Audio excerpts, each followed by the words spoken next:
Hello, I'm Adam. I'm the president of the Oxford Socratic Society, and I'm here today with Professor Timothy Williamson.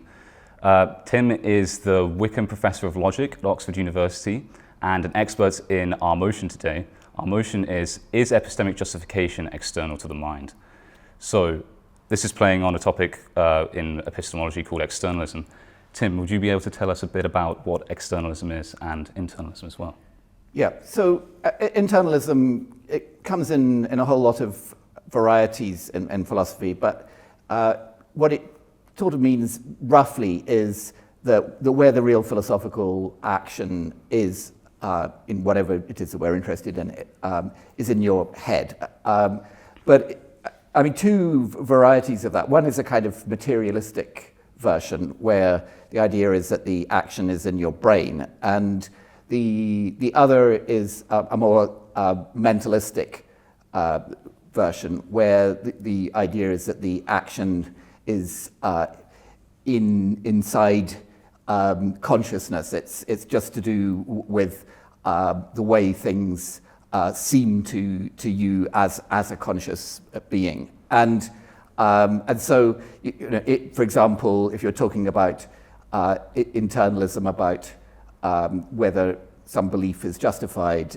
it can mean that just depends on what's going on in your brain, or that it just depends on the way things seem to you as a conscious subject. And externalism is just basically the denial of internalism. It says that if we're talking about justification, for example, that justification doesn't just depend on what's going on in your head. It doesn't just depend on your brain or conscious appearances, but it also depends on what's actually out there in the environment.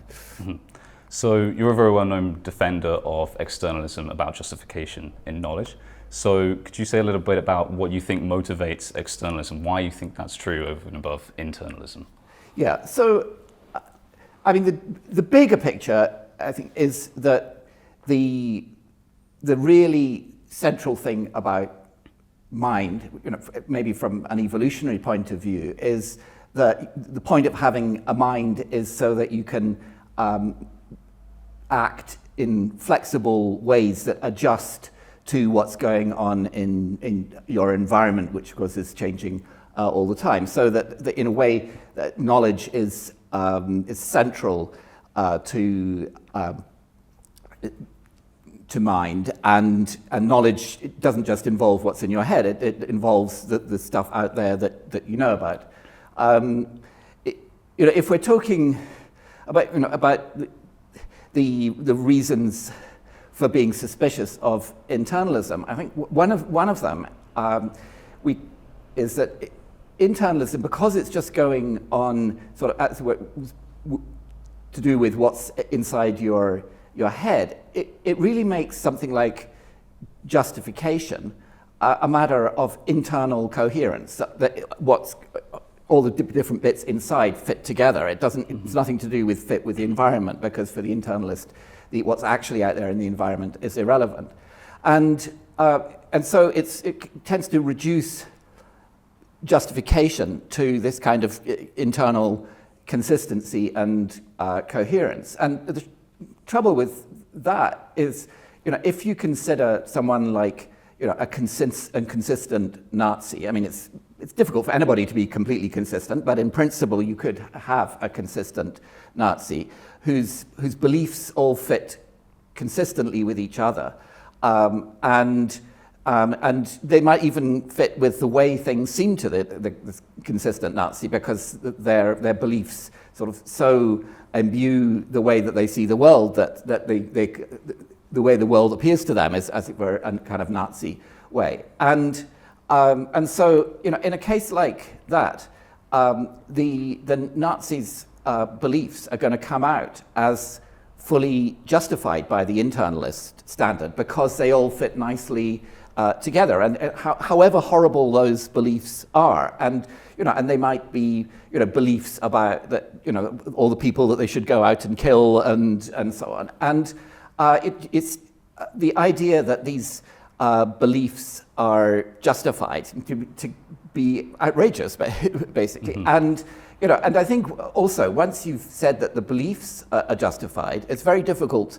to stop there, because it seems that your way of thinking is committing you to also to thinking that you're justified in acting on these beliefs and actually going out and killing all the people that you think you ought to kill as a Nazi. And that would mean that we had a justification for Nazi actions. And that kind of standard for justification that says that a consistent Nazi can be justified in their beliefs and actions seems to be getting completely the wrong end of the stick. Mm-hmm.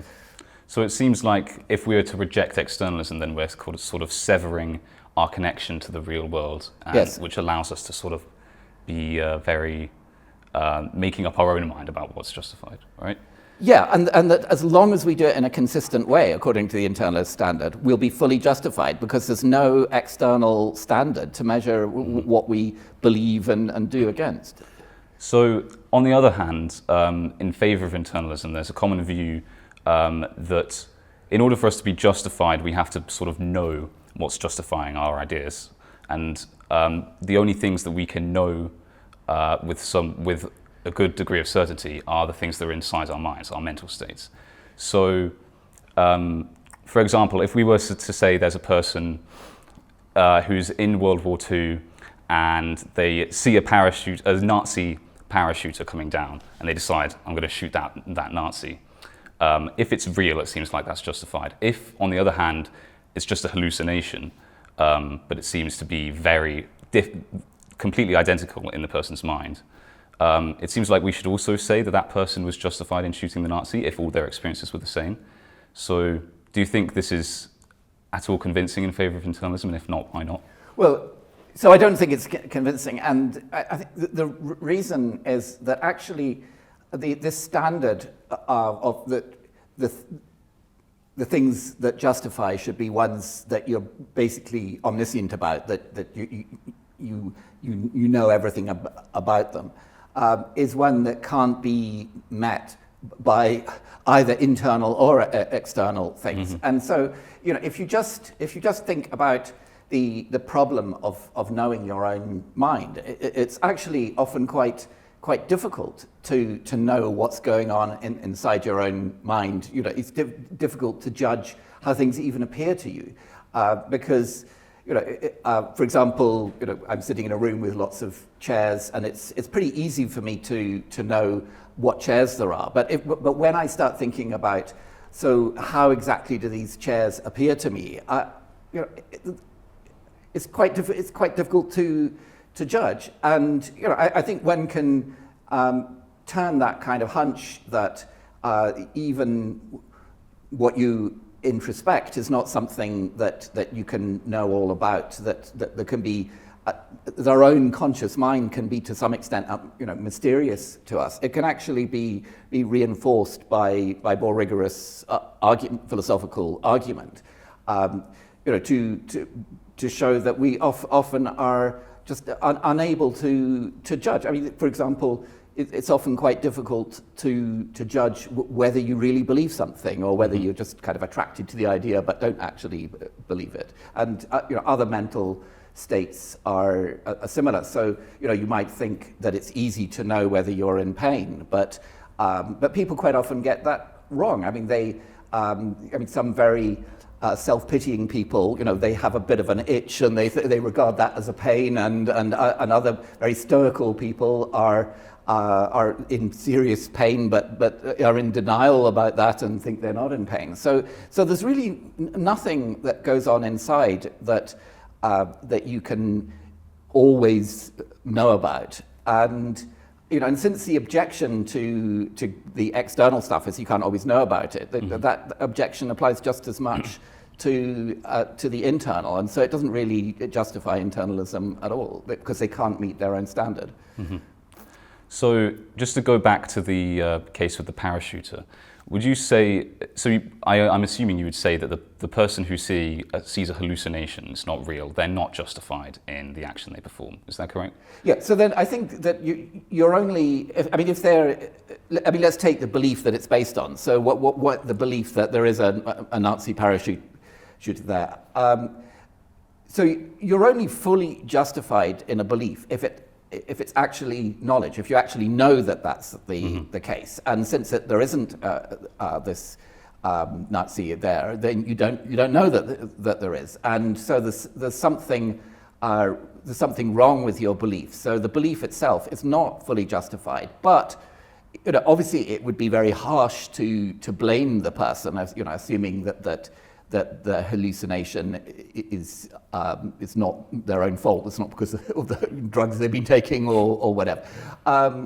And so if this is let's say a hallucination that they're getting because they've been hit on the head or they have some brain disease, then you can't blame them for it. But the fact that they're not blameworthy doesn't mean that they're actually justified. I mean, because not being blameworthy means that you've got a good excuse, but you may still be, as it were, violating the relevant norms, the relevant principles, even though you're not in a position to know that you're violating them. And justification only comes when you're actually adhering to the norms. But in cases where you think you're adhering to them but you're not, that may be a good excuse if you've got a good reason to think that you're adhering to them even though you're not. But it's not a full justification. So it seemed like you were saying then, I'm only ever justified if I know that whatever belief I'm holding. So do you think then it's impossible for us to be justified and be wrong? Yes. Okay, so lots of philosophers seem to think that we can often be justified and then be wrong.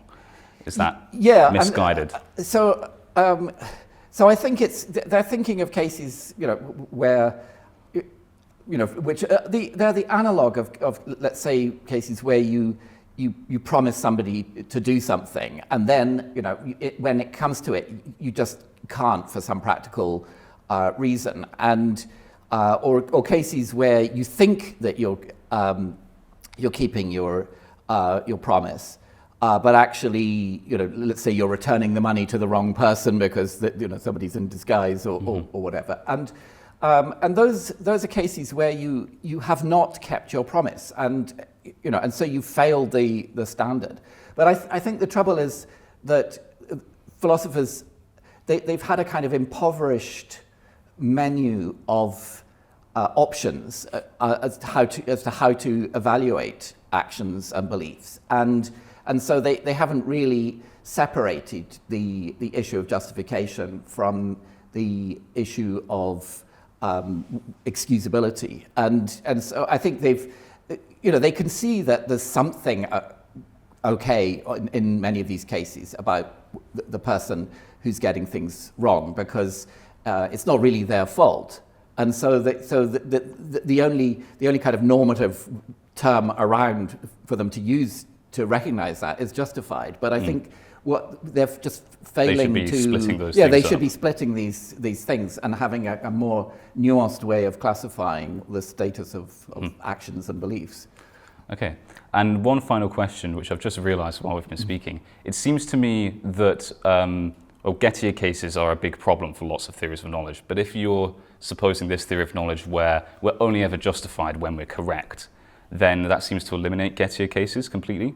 Is that correct? So Gettier cases, these are cases that epistemologists are interested in because they're supposed to be cases of justified true belief, but not knowledge. And on my view, you're not really justified unless you know, and so you can't have a case of justified belief that isn't knowledge.